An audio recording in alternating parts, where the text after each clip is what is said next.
binitiwan mo yung isang salita, hindi mo na ito makakalimutan. Para kang isang computer na nandun ang lahat ng memorya, i-retrieve mo lang ito. Hanggat hindi tayo nakakagawa ng kasalanan ng tuwiran. Hindi mawawala sa memorya ang lahat ng ating mga nasa isip. Si Imam Shafi'i, sa ulado niya ang Quran, maalam siya, sinundan niya lang yung heels ng isang babae na wala na sa kanyang puso ang Quran. At nung siya humingi ng payo sa kanyang teacher, sabi niya, hindi ipinagkakaloob ng Allah ang kaalaman sa mga makasalanan. Kaya, subhanallah, ito yung mga pagpapayo lamang. Of course, tao tayo, hindi tayo mga anghel, nagkakasala tayo palagi bilang tao, pero huwag tayong gumawa ng tuwirang pagkakasala at naway pangalagaan tayo sa mga ganitong mga hakbangin at pagbubuyo ng satanas na isinumpa. Wa na'udhu billahi minasyaitanir rajim. Pangalawa, ang kasaysayan ng ating lahi. Hindi ko alam kung narinig niyo itong kasaysayan ng ating lahi. Subhanallah. Sa aking pananaw, ang alalamang nakakaalam, hindi masyadong, kasi tulad ng pag sinabi mong tayong mga Pilipino, ang lahi na pinagmulan natin ay mga Muslim. Sinabi natin si Raha Lakandula, si Raha Sulaiman, kung sino-sino pang mga Muslim na ating mga ninuno. Parang hindi matindi yung impact nito sa mga non-Muslim. Kasi kung matindi ang impact nito, is mas nangibabaw pa yung sumakop sa atin kaysa dun sa mga ninuno na pinersecute at pinagpapatay ng mga Kastila sa pamamagitan ng espada at ginawa tayong alipin. Alipin sa pamamahay at alipin sa gigilid. Mas hindi yung dating niya, mas hindi strong ang impact. Para bagang, galing pala ako sa mga ninuno ng mga Muslim, magsasaliksik ako, taalamin ko ang Islam. Hindi ganun yung dating.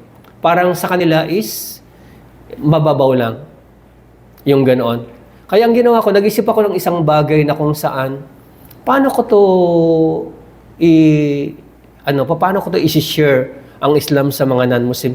Kaya isa sa mga naisip ko, ang lahi na ating pinagmulan.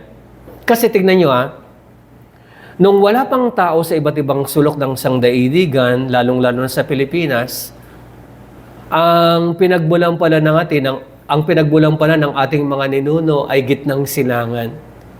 Dahil nung pinalayas ang ating mga magulang na si Adan at Eva, nung sila'y nagkita, doon sila nagkita sa gitnang silangan at doon sila namuhay ng 1,000 taon. Kaya pala, pag pinag-aralan natin, meron tayong mga wikang Arabic na nakapaloob sa ating wika. Tulad halimbawa ng Cebu, galing sa salitang Subu. Tulad halimbawa ng Samar, Tabuk, Al-Maida, Alcantara, Hukom, Kalaboso, Pantalon, Ukti, Kuya, Kamis, Salawal, Logarithm. Lahat ito ay galing sa wikang Arabic. At kapag pinag-usapan natin ang gitnang silangan, ang nasa isip natin ay Muslim na mga bansa. Doon pala naganap ang kasaysayan ng halos lahat ng mga propeta. Kung lahat naganap ang kanilang mga kasaysayan, lahat ng pinangyarihan ng kanilang talambuhay ay mga Muslim na mga bansa, kung di man ay naging mga Muslim na mga bansa. Sa kadahilan ng hindi dumating sa atin, ang mga propeta pala ay mga Muslim. Isang makalangit na katawagan bilang pagpaparangal sa mga Muslim at mga mananampalataya. Ya ayyuhan nasu ittaqu rabbakum alladhi khalaqakum min nafsin wahidah وخلق منها زوجها وبث منهما رجالا كثيرا ونساء واتقوا الله الذي تساءلون به والأرحام إن الله كان عليكم رقيبا. Kaya ito yung ginagamit ko kaysa sabihin natin yung kasaysayan ng Pilipinas. Kasi nakalagay ito sa Quran, o sangkatauhan, katakutan ninyo ang Allah ng karapat-dapat na pagkatakot para sa Kanya, na siyang lumikha sa inyo mula sa isang tao lamang na si Adam. At mula sa kanya ay nilikha niyang kanyang asawa, at mula sa kanila ay lumikha siya ng maraming kalalakihan at kababaihan na kumalat sa ibabaw ng kalupaan. At katakutan ninyo ang Allah na kung saan sa pamagitan niya ay nakukuha niyo ang inyong karapatan sa isa't isa, at huwag niyong puputulin ang iyong relasyong magkakamag-anak. Walang pag-aalinlangan, ang Allah ang siyang nakamasid sa inyo sa lahat ng pagkakataon. Yes, ipapakita natin yung mapa ng gitnang silangan at magsasabi tayo ng mga kasaysayan.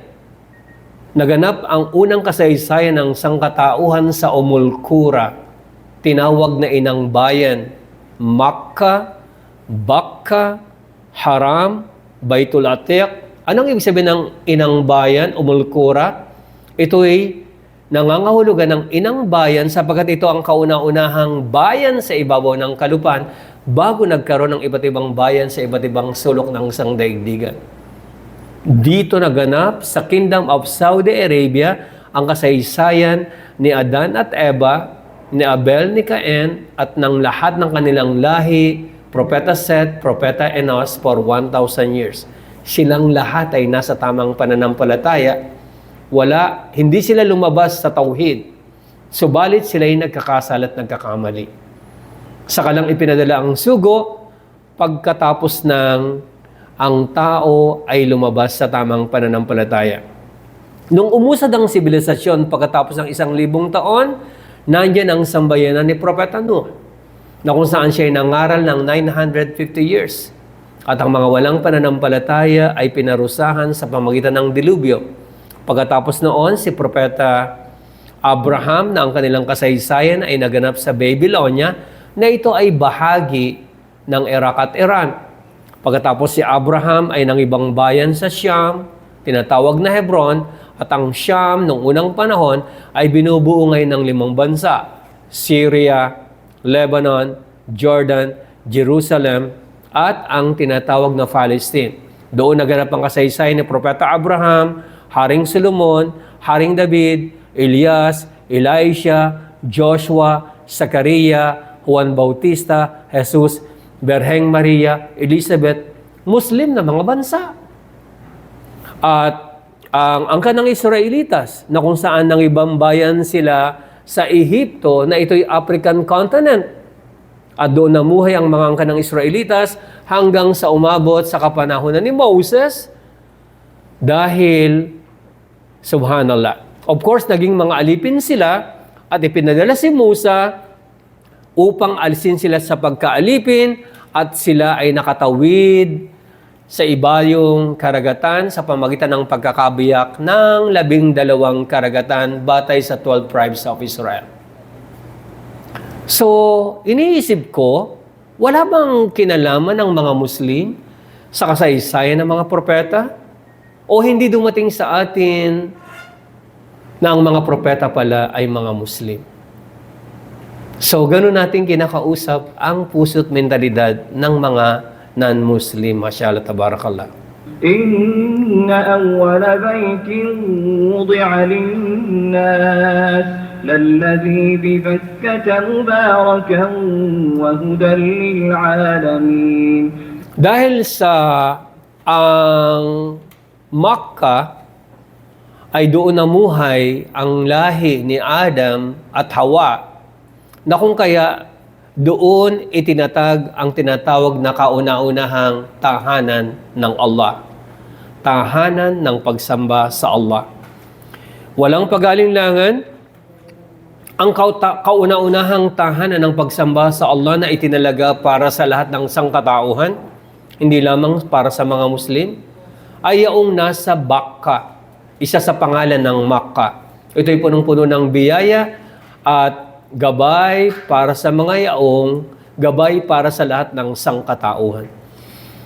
Itong salitang Bakka ay nakalagay din sa Biblia.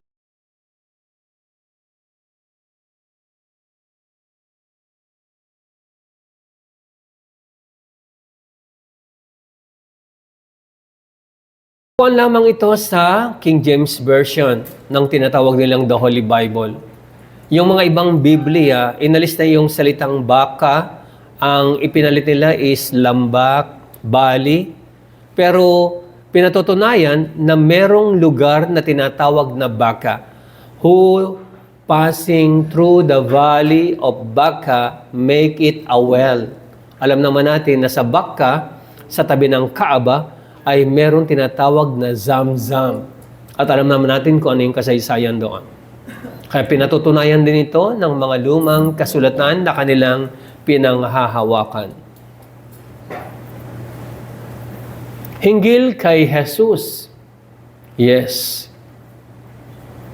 Bahagi ng kaligtasan sa Islam.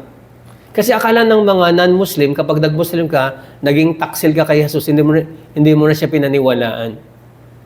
Kaya isasama natin bahagi ng kaligtasan sa Islam na kinakailangang paniwalaan na si Jesus ay isa sa dakilang sugo ng Allah. Ang sinumang Muslim na hindi maniwala kay Jesus ay ituturing siyang walang pananampalataya at sa impyerno po siya magpakailanman. Kaya magulat yung mga non-Muslim.